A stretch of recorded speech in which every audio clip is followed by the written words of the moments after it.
on, Foxy. It's your birthday. Not for real, just for play.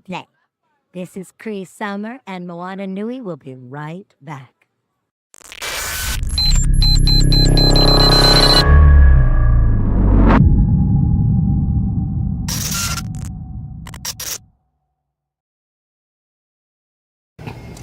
Hello, everyone.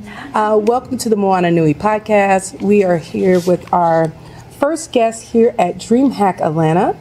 And can you introduce yourself to the audience and where you're from? Sure, guys. Hello. My name is Alexander. My nickname, or in-game name, whatever, is Karen. I'm basically from Germany, but since I'm 5 years old, I've been living in Russia, and since that moment, I'm still living there. So yeah. Okay. When did esports feel like a viable career for you? Since when? When did you feel esports was a viable career for you? Probably when I won a couple of local LANs in Moscow. I've been attending them since I was like 13 or 14 years old. That wasn't like my first tournament experience. Of course, I've tried to play some online qualifiers before, but it was way more competitive. And since I came to my first LAN, I instantly won it. Like the final was against Norbert. You probably know him as a player as well. So yeah, then since then I felt like I could be. It wasn't instantly an understanding that it could have been my career, but I understood that I could be the best, at least in my city, then become one of the best in my country, and then become one of the best in the world. It was like a step-by-step stuff. So yeah, that was probably when I won a couple of my first LANs, and I realized I could be a decent player at the very least. Awesome. Now, how has gaming become beneficial to your mental health? Actually, it was always beneficial because I was actually studying hard pretty much through my whole life.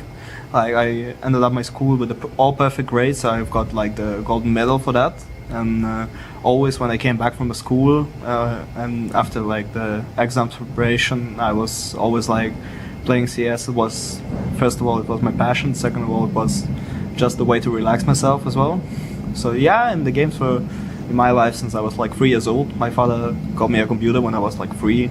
I started to play like different games like Heroes of Might and Magic, like Warcraft and stuff. They were the games that are like really heavily acting at your mind and your intelligence, because when you're like 3 years old, it's a little bit difficult to play like the strategic games. But yeah, it was from the start of my life until this moment. They are still at the point. I still love to play the games, even though other than CS. Awesome. Now, how do you think esports have changed the perspective that many have on gaming? Actually, it did a lot, because there are so many people right now that are getting money out of playing computer games in different ways. Like some people are organizing the tournaments, some people are streaming on Twitch or Kick and getting money out of it. Some people are just like making the content out of it, like for the YouTube or just playing. So basically there are more and more people in our life that are getting paid by playing games. So esports was definitely one of the biggest factors that people started to enjoy gaming more and getting it more serious, I would say. Because people understand that if you are really good at the game, or really good at the content making, gaming could bring you some money and could give you some real career option, I would say. Okay. Now, how have you balanced your personal and professional life? That's actually like a difficult question, because when you're a gamer, like as I am and many gamers are, you could play like 12 hours straight and stuff, so it was always a difficult one. It was a bit easier when I had to study, because you basically do your stuff that you have to do, and then you come and then you have time to play. But when you mostly play the game, you still have to find something new where to develop yourself. For example, I've been attending some language courses. It was more with the German language, because I kind of forgot some of the most common words, because I had really lack of practice. And right now I'm trying to attend the gym, and I'm trying to swim again because I've been swimming for like 8 years when I was a kid, from like 6 to 15 or 14, I guess. So yeah, I'm trying to swim, and that actually helps to relax a bit. And yeah, I'm trying to develop in different ways as well. It's really important to not play like 20 hours a day straight. Like if you do it for like 3 or 6 months straight with that kind of work-life imbalance, you really won't be successful at the game, first of all, because it basically you will get used to it so much, so it won't make you happy as much as it was before. Awesome. Now, what game has kept you engaged the longest and why? CS, basically. So I'm not sure why.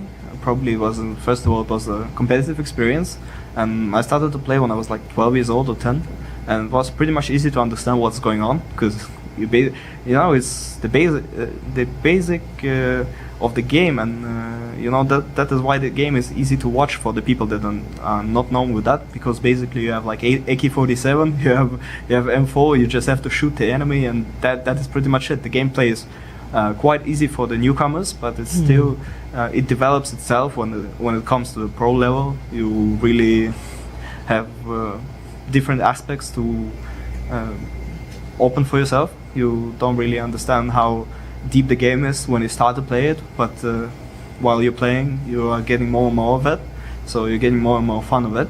And of course, like, the competitive part of it is really important, because without it, probably not so many players would have played it, because it's really nice to understand that you're better than someone else on the other side of the screen, So, how do you prepare for a major match? I don't know. I have no big recipe of it, I would say. I'm just getting the energy drink for myself, first of all. Then, I don't know. It's really important to get your mental right into the game and remove the, I would say, unuseful thoughts out of your head. It's really important, because if you will play anything about your statistics, or you whatever, like, if you're gonna question yourself if you are making a mistake with the play you're doing right now, that is not gonna help, definitely. And that is most important, to remove those back thoughts out of your mind. And if you do it, you will play 10 times better, because you won't think that much. You will just trust your heart, trust your hands, and you do what you love to do, and you just go straight to do it. Awesome. Let's see, what is your most memorable or exciting win? I'd say it was the game versus Vitality on AM Sydney a year ago, because we were like no-namers, top 30 team, and they were like number 1 in the world, and we just came and won. And that was insane feeling, of course. And instantly in that day we got to the playoffs of AM Sydney, and it was fun. Nice. You definitely understand that you watched something at the game, first of all. And yeah, that was really nice. Awesome. And our last question, how do you feel esports can become more inclusive in your country? My country? What country do you mean, first of all? Well, I know you have both Germany and then you've been living in Russia. Either one.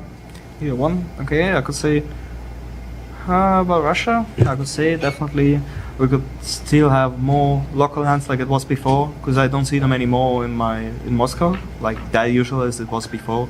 Like, even though we had not the biggest prize pool, it was like $100 like prize pool summarizing, and you were getting like $20 at the win. Yeah.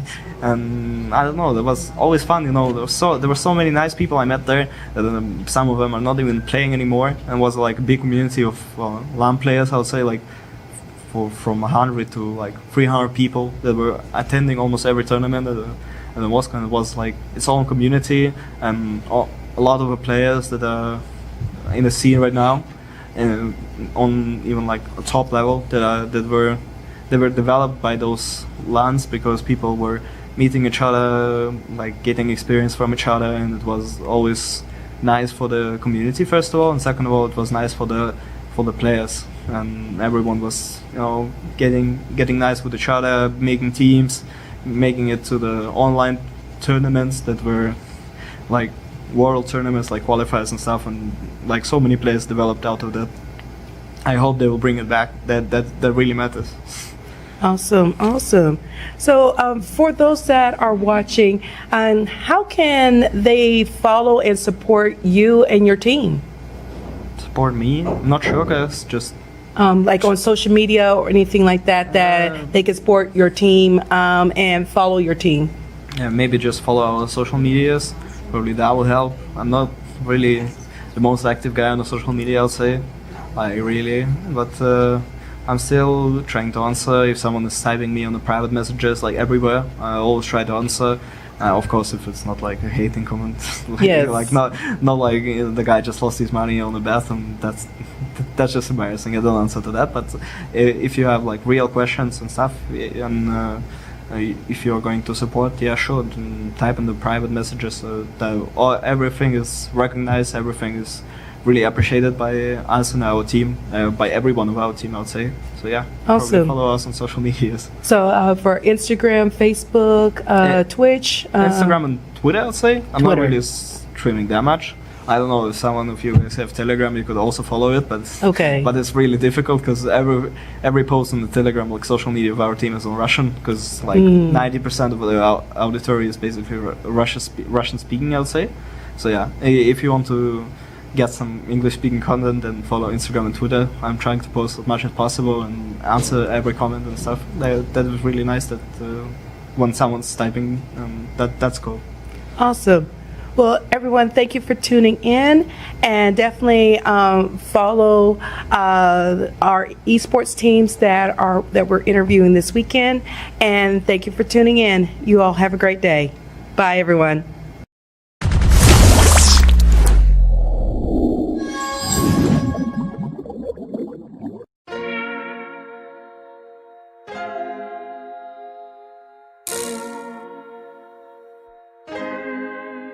So many stories left to tell, even if we have to ourselves. Can't keep history on the shelf. If they won't tell it, we will. If this the land of the free, it was a freedom then. When they annexed Hawaii and called it Cedar Lands, without any type of payment and no signing off. Called themselves a republic in 1894. 1.2 million acres overtaken from the native Hawaiians. When they resisted, the West retaliated in violence and erasure. The Hawaiian language is banned as part of colonialism's plan to expand, yeah. Stuck between a rock and a hard place. Multiple bombings of Kaho'olawe as a part of their ongoing war with Asia. Used it as a place for target practice. No consent or compensation. Colonizers call for annexation. No regard for all the locals. School will never let you know. So many stories left to tell, even if we have to ourselves. Can't keep history on the shelf. If they won't tell it, we will. Too many stories left to tell, even if we have to ourselves. Can't keep history on the shelf. If they won't tell it, we will. We will. So if we put Hawaii into perspective, well, Black and Asian history is interconnected. Considering the fight with the Pacific, then of course versus Asia, they was treated as a middleman for war, but didn't let the Western colorism run its course. Cause dark skin was a sign of dignity to core. The land was taken in the name of capitalism, when prior to it was an actual kingdom. Clap back at the system. Stuck between a rock and a hard place. Multiple bombings of Kaho'olawe as a part of their ongoing war with Asia. Used it as a place for target practice. No consent or compensation. Colonizers call for annexation. No regard for all the locals. School will never let you know. So many stories left to tell, even if we have to ourselves. Can't keep history on the shelf. If they won't tell it, we will. Too many stories left to tell, even if we have to ourselves. Can't keep history on the shelf. If they won't tell it, we will. So many stories left to tell, even if we have to ourselves. Can't keep history on the shelf. If they won't tell it, we will. Too many stories left to tell, even if we have to ourselves. Can't keep history on the shelf. If they won't tell it, we will. We will.